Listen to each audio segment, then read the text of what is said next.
TSM sebagaimana telah dipertimbangkan dalam paragraf 3.1 di atas. Penting bagi Mahkamah untuk menegaskan bahwa dengan berwenangnya Mahkamah untuk masuk ke dalam menilai lebih dalam proses penyelenggaraan pemilu tidak berarti lantas menegasikan segala proses penyelesaian sengketa yang dimiliki oleh lembaga-lembaga lain di luar Mahkamah sebagaimana telah ditentukan dalam Undang-Undang Pemilu. Terhadap penyelesaian pelanggaran administrasi pemilu yang terjadi secara TSM terhadap tata cara, prosedur, atau mekanisme yang berkaitan dengan administrasi pelaksanaan pemilu dalam setiap tahapan penyelenggaraan pemilu adalah merupakan kewenangan Bawaslu. PD pasal 460 ayat 1, Jungto pasal 463 ayat 1 Undang-Undang Pemilu.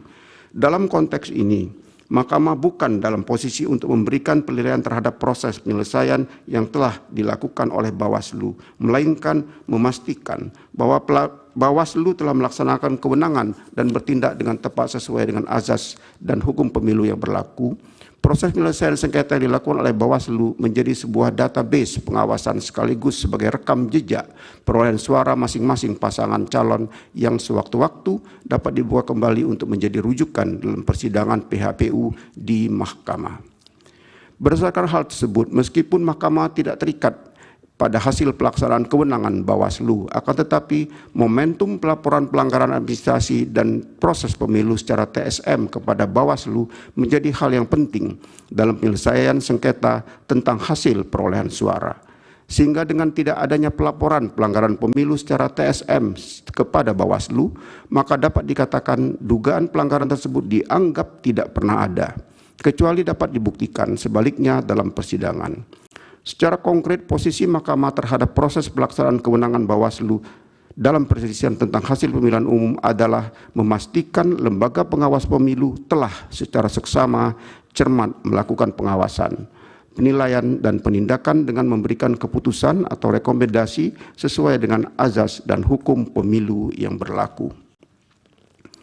Demikian pula dalam hal tata kelola pemerintahan. Termasuk dalam hal implementasinya, lembaga DPR juga mempunyai kewenangan konstitusional untuk melakukan pengawasan dan hak kewenangan yang dimiliki. Melekat sepanjang periodisasi jabatan DPR yaitu 5 tahun, baik terkait dengan fungsi eksekutif maupun terkait dengan hal-hal yang berhubungan dengan pelaksanaan pemilu. Oleh karena itu, peran yang saling berkaitan tersebut tidak menjadi beban di pundak Mahkamah Agung yang hanya diberi waktu 14 hari kerja untuk menilai segala yang berkaitan dengan hasil pemilihan umum. Bahwa selanjutnya Mahkamah juga perlu menegaskan terkait kewenangan Mahkamah dalam mengadili pelanggaran berkenaan dengan proses pemilu. Khususnya dalam hal ini pelanggaran yang bersifat TSM adalah mengenai keterkaitan dan keterpenuhan masing-masing unsur pelanggaran pemilu yang bersifat TSM. Ketentuan pasal 286 Undang-Undang Pemilu dan penjelasannya telah menentukan definisi atas pelanggaran yang terjadi secara terstruktur, sistematis, dan masif. Pelanggaran terstruktur merujuk pada kecurangan yang dilakukan oleh aparat struktural, baik aparat pemerintah maupun penyelenggara pemilihan secara kolektif atau secara bersama-sama. Sedangkan pelanggaran sistematis merupakan pelanggaran yang direncanakan secara matang, tersusun, bahkan sangat rapi. Dan pelanggaran masif adalah dampak pelanggaran yang sangat luas pengaruhnya terhadap hasil pemilihan, bukan hanya sebagian.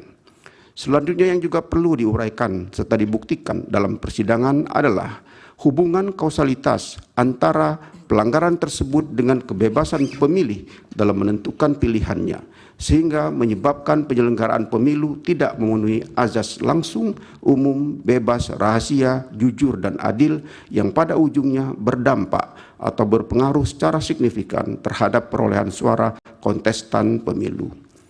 Bahwa terhadap dalil-dalil permohon terkait dengan pengangkatan pejabat kepala daerah dan perannya menggerakkan struktur di bawahnya untuk pemenangan pasangan calon nomor urut 2, termohon menyampaikan jawaban dan seterusnya telah dianggap diucapkan.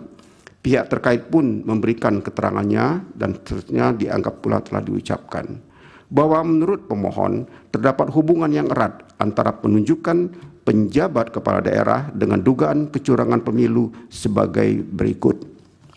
Bahwa menurut pemohon penunjukan penjabat kepala daerah yang didasari oleh peraturan pelaksana berupa Permendagri nomor 4 tahun 2023 tidak memenuhi indikator yang ditentukan dalam putusan Mahkamah Konstitusi nomor dan seterusnya dianggap telah diucapkan. Pemohon mengajukan bukti P4, bukti P37, bukti P38, dan bukti P310, serta ahli Joherman Sajohan. Pihak terkait mengajukan ahli Margarito Kamis dan Halilul Khairi, dan saksi Gani Muhammad, Andi Batara Lifu, Ahmad Doli Kurnia, dan Supriyanto. Bawaslu menyampaikan keterangan telah melakukan tugas pencegahan berdasarkan surat keputusan Bawaslu dan seterusnya dianggap telah diucapkan. Bawaslu mengajukan bukti PK3 dan bukti PK4. Bahwa setelah Mahkamah memeriksa secara saksama dalil pemohon, jawaban termohon, keterangan pihak terkait, bukti-bukti surat atau tulisan yang diajukan pemohon dan pihak terkait, serta saksi dan ahli yang diajukan oleh pemohon dan pihak terkait, keterangan Bawaslu, serta bukti-bukti yang diajukan, dan fakta yang